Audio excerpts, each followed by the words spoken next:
Hi, it's Ruth Milligan with Tips from the Treehouse.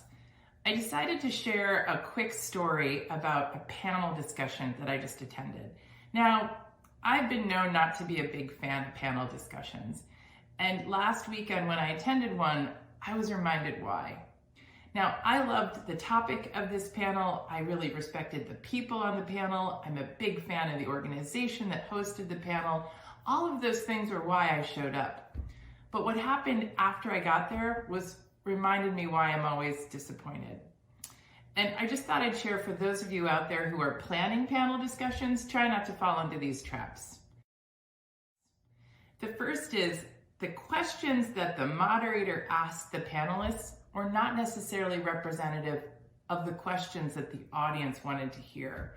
And so that was a little difficult to sit through an hour and a half of content that was tell me everything you know, show me how smart you are, which they were, tell me about statistics and facts and trends, when I really want to hear some stories. So that was the first.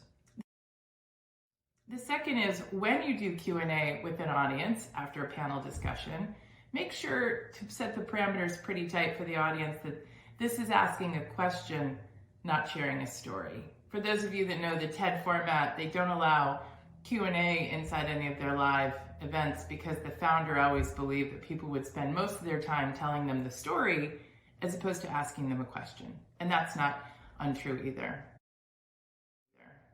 And lastly, I think that there's always an opportunity for panelists to come with one idea they want to share with the audience in a prepared sort of 2 or 3 minute piece. And so at least we get to hear a complete thought from each panelist before excuse me, sort of the Wild West happens with people talking over each other.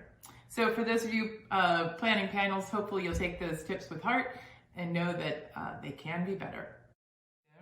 In the meantime, make sure to check out our course schedule and our new catalog.